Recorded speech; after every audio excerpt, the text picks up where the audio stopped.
اس کا نتیجہ یہ ہوتا ہے کہ جتنی نعمت خدا پر غور و فکر ہوتا چلا جائے اتنا ہی وجود خدا پر یقین بڑھتا جاتا ہے۔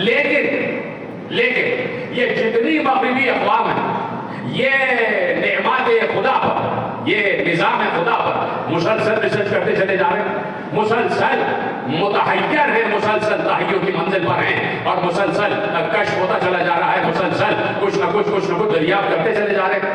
تو پھر یہ کیوں نہیں کہہ دیتے لا الہ الا اللہ؟ تو فرما رہے ہیں آپ، پھر یہ کیوں نہیں کہہ دیتے لا الہ الا اللہ؟ اگر ہر چیز خدا کی طرف رہنمائی کر رہی ہے تو جس وقت انہوں نے چاند پر قدم رکھا تو لا الہ الا اللہ کیوں نہیں کہہ دیا؟ جس وقت یہ دیکھتے ہیں بھلی ایک پورا زمانہ گزرا ہے کہ آج سے کوئی 800-900 سال پہلے کہ جہاں یہ بات تسلیم شدہ تھی کہ زمین جو ہے وہ مسطح ہے، اس کے بعد جب ایک نیا نظریہ آیا نہیں زمین گول ہے، دیکھ رہے ہیں آپ کہ کس طریقے سے ریسرچ آگے بڑھتی چلی گئی۔ تو اب اس پر جانا نہیں ہے، آپ اسے بہتر جانتے ہیں کہ جتنا تحقیق آگے بڑھتی جائے گی، جتنی ریسرچ آگے بڑھتی جائے گی، اتنا ہی خدا پر یقین کامل ہونا چاہیے۔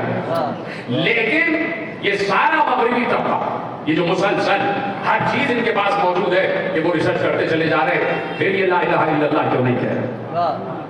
پھر یہ کیوں نہیں کہتے کہ کوئی ایک قوت ہے کہ جو اس پوری کائنات کو چلا رہی ہے، کوئی ایک قوت ہے جو اس پوری کائنات کو چلا رہی ہے؟ ایک سوال پیدا ہو گیا کہ یہ پورا مغربی طبقہ، یہ ناسا اور یہ جو کچھ بھی ہے، اس کو پہلی ہی منزل پر اور جیسے جیسے زمانہ آگے بڑھتا جا رہا ہے ویسے ویسے ان کا وجود خدا پر یقین اور مستحکم ہو جانا چاہیے تھا، لیکن کیوں نہیں ہو رہا؟ وجہ یہ ہے کہ یہی سے اسلام کی حقانیت ثابت ہوتی ہے۔ اس کی وجہ یہ ہے کہ اب قرآن کہتا ہے کہ جیسے ہی شیطان نے سجدہ آدم سے انکار کیا اور اللہ نے کہا تو مردود بارگاہ ہے نکل جا، تو فوراً شیطان نے کہا اتنے میں نے سجدے کیے ہیں مجھے اس کا کچھ صلہ چاہیے۔ کیا صلہ چاہیے؟ کہا میں اس کی اولاد کو بہکانا چاہتا ہوں۔ لکھا مجمع میں تو سمجھ رہا کہ میں نے بات کر دی۔ کہا میں اس کی یعنی آدم کی اولاد کو بہکانا چاہتا ہوں اور میں اس راستے پر بیٹھنا چاہتا ہوں جو راستہ تیری طرف آتا، میں اس راستے پر، یہ نہیں کہ میں کسی بھی راستے پر بیٹھتا ہوں اور اس راستے پر بیٹھ کے بیٹھاؤں گا۔ کہا نہیں، مجھے پرمیشن چاہیے، مجھے پرمٹ دے، مجھے پرمیشن چاہیے کہ میں اس راستے پر بیٹھنا چاہتا ہوں جو راستہ تیری طرف آتا، تاکہ میں اس راستے پر آنے والوں کو دائیں سے بہکاؤں، بائیں سے بہکاؤں، آگے سے بہکاؤں، پیچھے سے بہکاؤں۔ اللہ نے کہا دے دی پرمیشن، دے دیا لائسنس اللہ نے اسے بہکانے کا۔ پرمٹ ہولڈر ہو گیا شیطان، انسان کو بہکانے کا پرمٹ ہولڈر ہے، اور یہ پرمٹ ہولڈر اللہ کی طرف سے، خود سے اس نے نہیں کہا، اللہ نے کہا میں نے تجھے پرمیشن دے دی، جا جس کو بہکانا ہے بہکا دے۔ لیکن میں یہیں پر کسی منزل پر عرض کر چکا کہ وہ تھک ہار کے اس نے ایک اقرار تو کر دیا، کہا ٹھیک ہے جو بھی آئے گا تیرے راستے پر میں اسے دائیں سے بائیں سے آگے سے پیچھے سے بہکاؤں گا، لیکن جو تیرے مخلص بندے ہوں گے ان کو نہیں بہکا سکتا۔ یہ ہے وہ شیطان کا اسٹیٹمنٹ جو قرآن میں موجود ہے، اور اللہ کی گستاخی کا جملہ، اللہ کی گستاخی کا جملہ، پیغمبر کی گستاخی پر آرڈیننس لگا ہوا ہے، صحابہ کی گستاخی پر آرڈیننس لگا ہوا ہے، اہل بیت کی گستاخی پر آرڈیننس لگا ہوا ہے، اللہ کی گستاخی پر کون سا آرڈیننس؟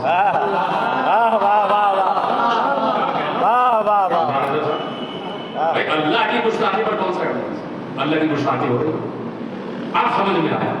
اللہ کی گستاخی پر آرڈیننس اس لیے نہیں لگایا کہ جو گستاخ خدا ہے وہ نہ صرف ہر گھر میں ہے بلکہ ہر دل میں موجود ہے۔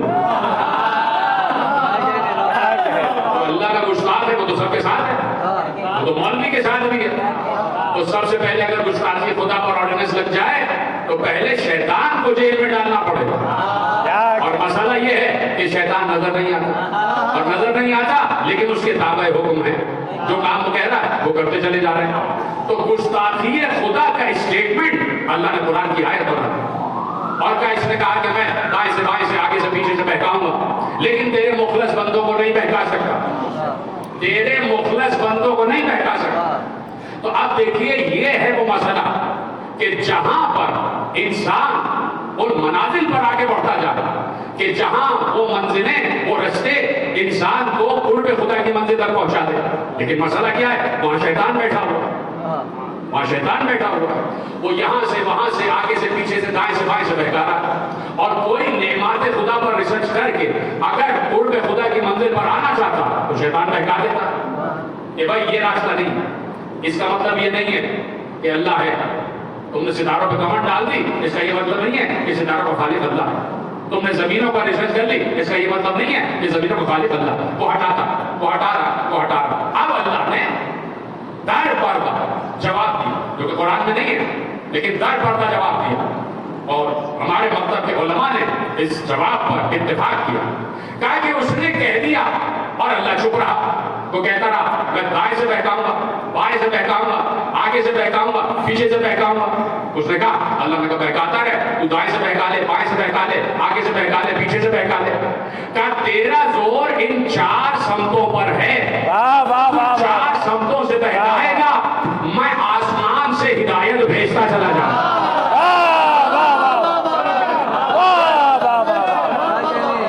میں آسمان سے یعنی اوپر والی سمت سے ہدایت بھیجتا چلا جاؤں۔ تو آپ سمجھ میں آئی بات کہ صرف نعمات عمومی پر ہی غور نہیں کرنا، صرف نعمات عام نعمتوں پر غور نہیں کرنا ہے، بلکہ کسی خاص نعمت پر بھی غور کرنا ہے، اور جو عام نعمت ہے وہ یہ ہے کہ اللہ بارش برسا رہا ہے، یہ نعمت ہے، یہ نعمت عمومی ہے۔ جو نعمت عمومی ہے وہ یہ ہے کہ اللہ زمین سے غلہ اگا رہا ہے، یہ نعمت عمومی ہے۔ جو نعمت عمومی ہے وہ یہ ہے کہ اللہ سانسیں دے رہا ہے، یہ عام نعمت ہے۔ اللہ نے سماعت دی ہے، یہ عام نعمت ہے۔ اللہ نے شامہ دی ہے، یہ عام نعمت ہے۔ اللہ نے باشرہ دی ہے، یہ عام نعمت ہے۔ اللہ نے قوت لامسہ دی ہے، یہ عام نعمت ہے۔ اللہ نے قوت ناطقہ دی ہے، یہ عام نعمت ہے۔ اللہ نے اولاد دی ہے، یہ عام نعمت ہے۔ اللہ نے صحت دی ہے، یہ عام نعمت ہے۔ اللہ نے زندگی دی ہے، یہ عام نعمت ہے۔ لیکن یہ ساری نعمتیں جس ایک نعمت کی وجہ سے ہیں اسے نعمت غدیر کہا ہے۔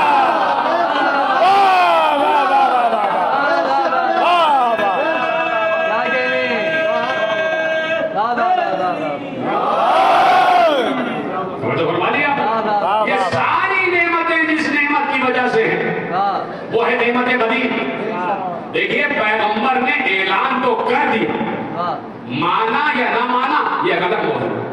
پیغمبر نے چونکہ علی کی ولایت کا اعلان کر دیا اور اللہ نے کہہ دیا فَإِذَا فَرَغْتَ فَانْصَبْ وَإِلَىٰ رَبِّكَ فَارْغَب، اور دیکھیے جیسے ہی آپ علی کی ولایت کا اعلان کر دیں آپ ہمارے پاس واپس آ جائیے گا۔ فَإِذَا فَرَغْتَ فَانْصَبْ، جب آپ کار رسالت سے فارغ ہو جائیں تو بس آخری کام یہ ہے کہ علی کی ولایت کا اعلان کریں، وَإِلَىٰ رَبِّكَ فَارْغَب، اور اس کے بعد آپ اپنے رب کی طرف واپس آ جائیں، آپ اپنے رب کی طرف واپس آ جائیں۔ کس وقت واپس بلایا جاتا ہے؟ اس وقت کہ آپ نے کسی کو خط دیا اور کہا یہ خط وہاں پہنچا کے واپس آ جانا، اس کا مطلب ہے کہ کسی کے جانے کا مقصد صرف وہ خط ہی تھا، اس کے بعد واپس بلایا جانا۔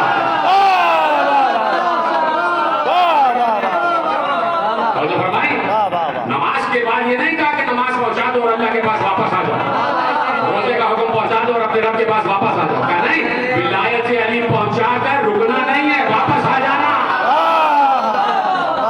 فَإِذَا فَرَغْتَ فَانْصَبْ وَإِلَىٰ رَبِّكَ فَارْغَب، اور جیسے ہی آپ ولایت علی نصب کر دیں، فَانْصَبْ یعنی نصب کر دیں، نصب کیا جاتا ہے علم، اسلام کا ضروری علم ہے، اور علم سے پتہ چلتا ہے کہ یہاں پر کھانا بھی ملے گا، پانی بھی ملے گا، اولاد بھی ملے گا۔ فَإِذَا فَرَغْتَ فَانْصَبْ وَإِلَىٰ رَبِّكَ فَارْغَب، جیسے ہی آپ ولایت کا اعلان کرتے ہیں تو پیغمبر نے اعلان کر دیا۔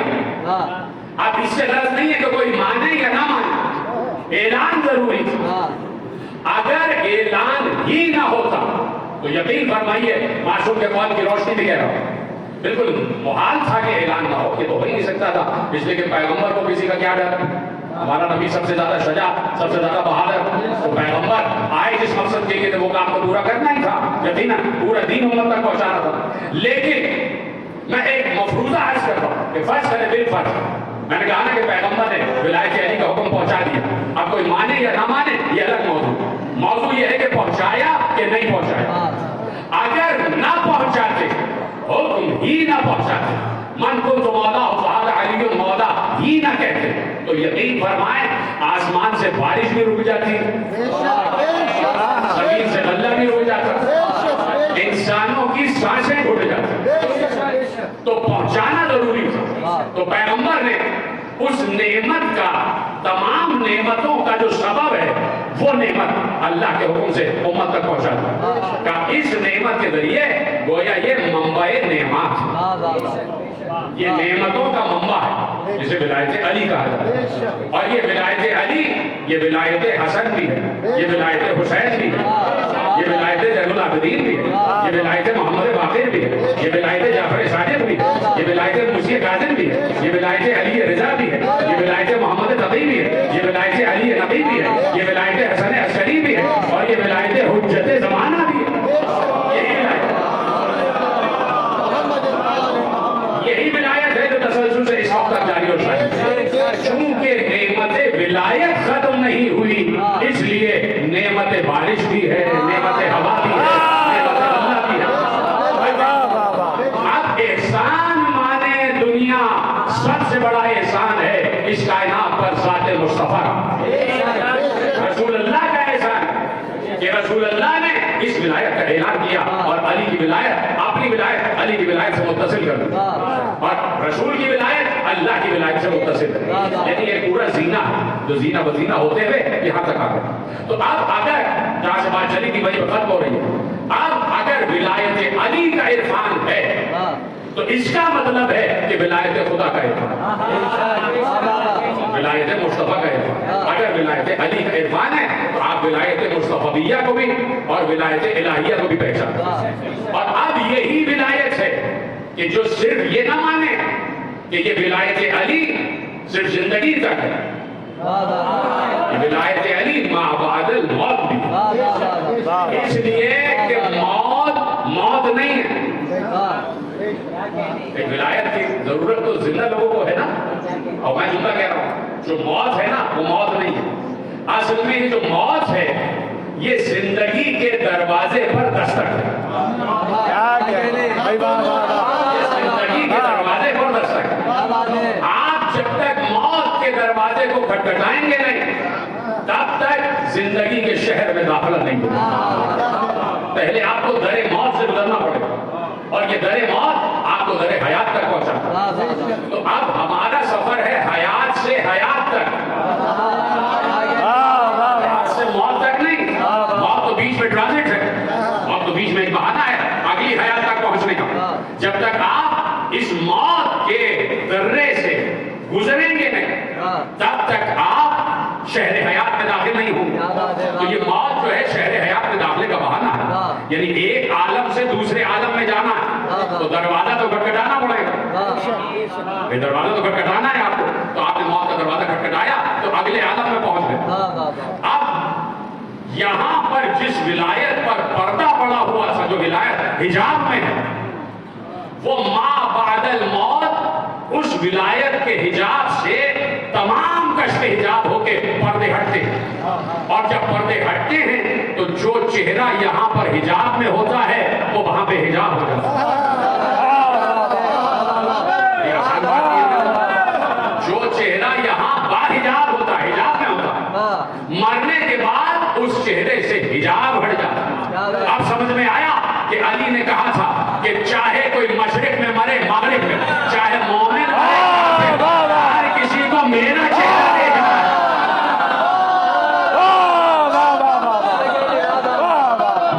جب تک مجھے نہیں دیکھ لے گا اس وقت تک وہ قبر کے دریچے نہیں کھلیں گے, تب تک اسے موت نہیں آئے گی جب تک مجھے نہ دیکھ لے.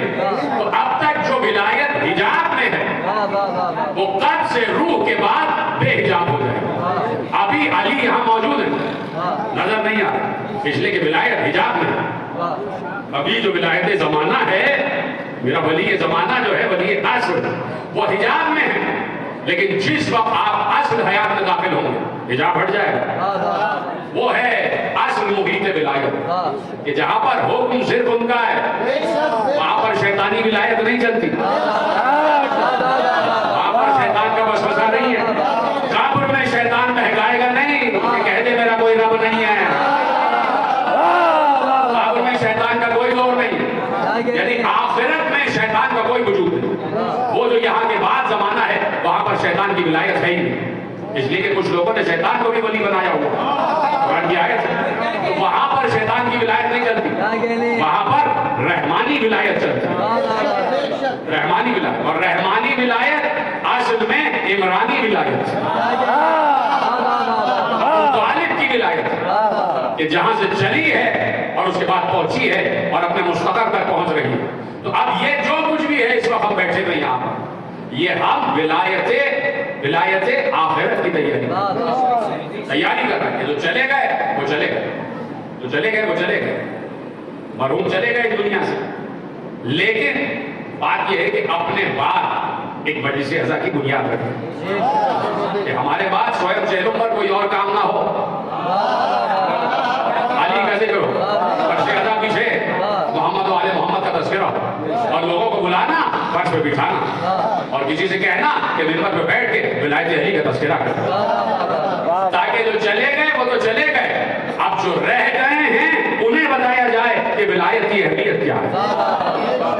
ولایت کی اہمیت کیا ہے, یعنی ہر دن انسان یہ تصور کرے کہ آج مجھے نیا موقع ملا. یعنی اس کو ختم کرنے میں بات بڑا وقت میں نے لے لیا کہ بھائی اس کو آپ ایسے سمجھیں کہ خدا نہ خواستہ کوئی مجرم ہے, کسی نے جرم کیا, پکڑا گیا اور اسے جیل ہو گئی, تو وہ کہے کہ بھائی مجھے معاف کر دو, اب میں صحیح کام کروں گا, چھوڑ دیا جائے یعنی موقع دے دیا, اسے سدھرنے کا موقع دے دیا. اسی طرح ہر گزرتا ہوا دن انسان کو ایک موقع فراہم کرتا ہے. گویا تم مر گئے تھے تمہیں دوبارہ زندگی دے دی.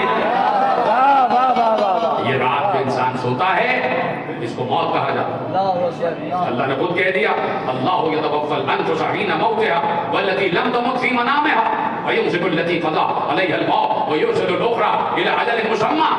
کہ جب تم سوتے ہو اس وقت ہم تم پر موت طاری کرتے ہیں. سورہ زمر کی آیت جا کے پڑھ لیجئے تو میں نے آپ کے حوالے کی, والتي لم تمت في منامها, جنہیں زندگی ملی ہے جو مرتے نہیں ہیں, جب وہ سو جاتے ہیں تو انہیں موت آ جاتی ہے.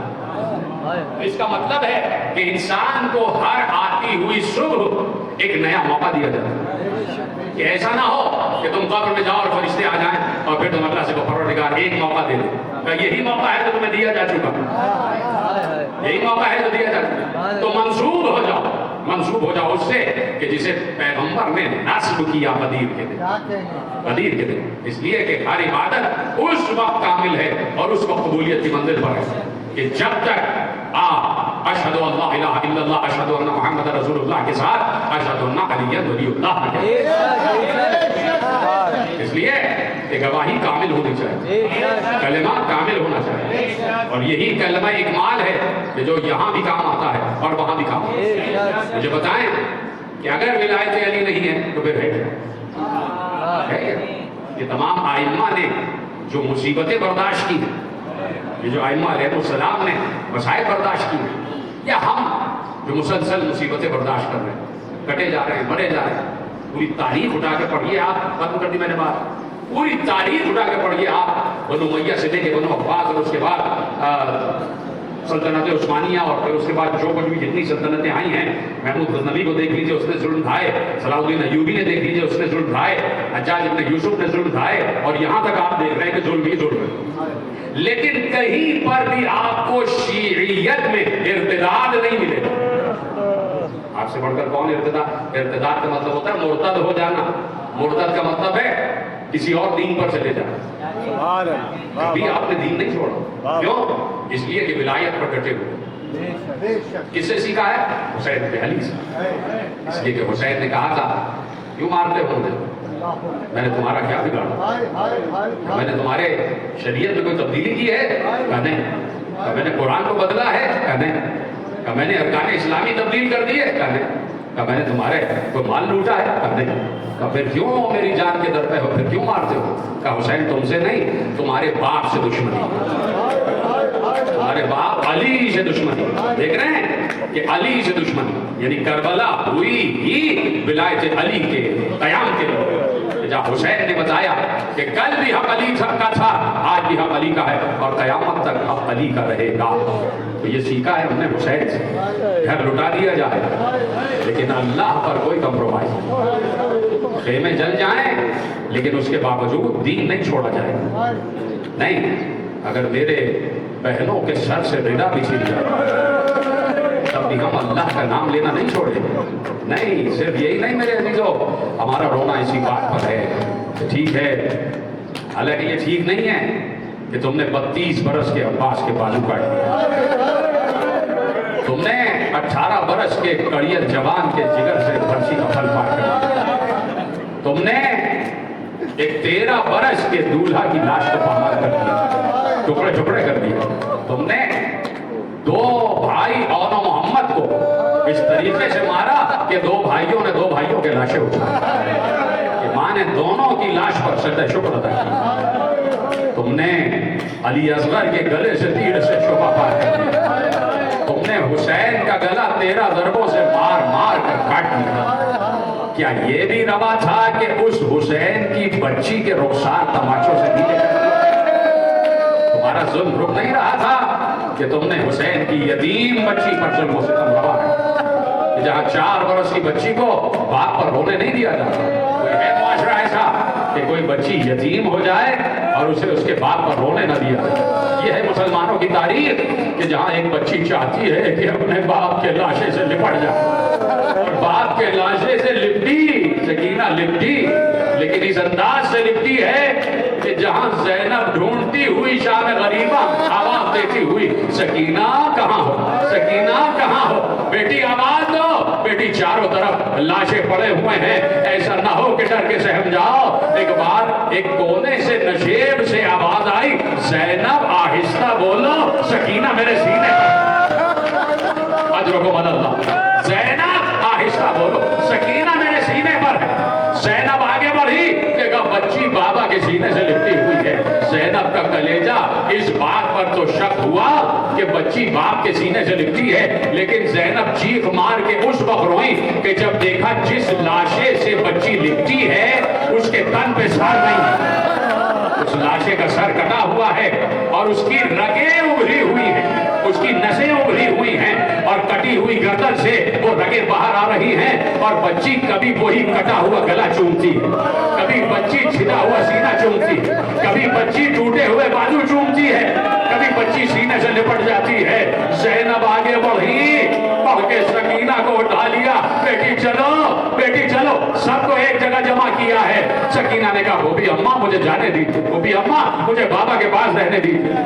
ایک ایسے ہی باپ کے اشارے ثواب کی مجلس ہے تو کہا بوبی اماں مجھے بابا کے پاس رہنے دیجیے، بس سکینہ بس ایک بات کا جواب دے دو۔ زینب نے کہا ایک بات کا جواب دے دو۔ کہا بوبی اماں کون سی بات؟ کہا بیٹی یہاں بہت سے لاشیں پڑے ہوئے ہیں، بہت سے لاشیں پڑے ہوئے ہیں، کسی کے تن پہ سر نہیں ہے، اس لاشے کے تن پہ بھی سر نہیں ہے، تم نے کیسے پہچانا یہ تمہارے بابا کا لاشا؟ کیسے پہچانا یہ تمہارے بابا کا لاشا؟ سکینہ نے روتے ہوئے کہا بوبی اماں خیموں میں آگ لگی ہوئی تھی، میں دوڑتی ہوئی باہر آئی تو میرا دامن جل رہا تھا، میں آواز دیتی دیتی بھاگ رہی تھی، اے بابا کہاں ہو؟ تو بوبی اماں اسی کٹے ہوئے سر سے آواز آئی، الیہ الیہ یا بنیا، سکینہ ادھر آ جا، تیرا بابا تجھے پکار رہا ہے، حسین تجھے بلا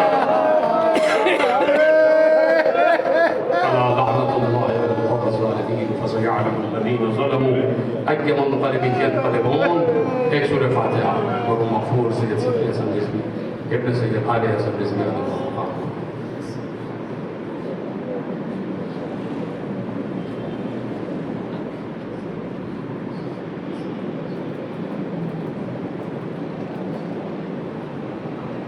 پروردگار ہماری جزید عبادت و شرف قبولیت کے اعلیٰ درجوں میں جگہ عطا فرما پروردگار معلوم مغفور کی درجات عالی و خیر میں مزید اضافہ فرما حاضرین مجلس کی توفیقات عالی و خیر میں مزید اضافہ فرما حاضرین مجلس کی تمام دعاؤں کو قبول فرما پروردگار حاضرین مجلس کی جان مال عزت آبرو اور ایمان کی حفاظت فرما ہمارے دلوں میں محبت حسین اور ولایت علی کو راسخ فرما امام زمانہ کے ظہور میں تعجیل فرما ہم کو امام کے انصار اعوان و سپاہی میں شمار ربنا تقبل منا انک انت السمیع العلیم.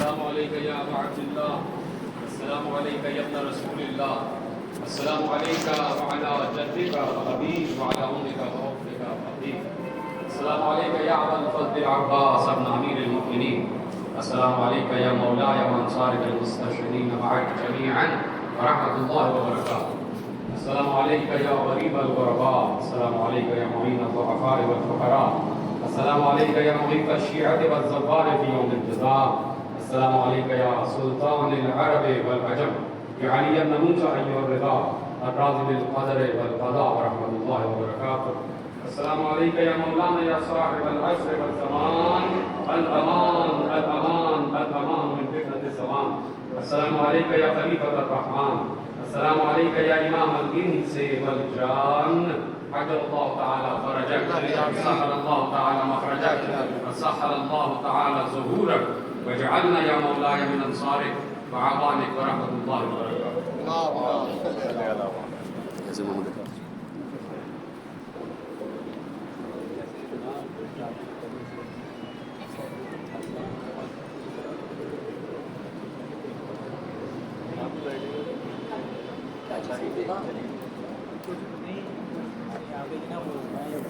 لگ گیا تھا تو ریپیٹر ایسا خراب ہو رہا تھا نا مائک کا اس سے میں نے یہاں بند کرنا پڑ گیا. اچھا میں سمجھا کہ یار میں یہ سامنے بیٹھا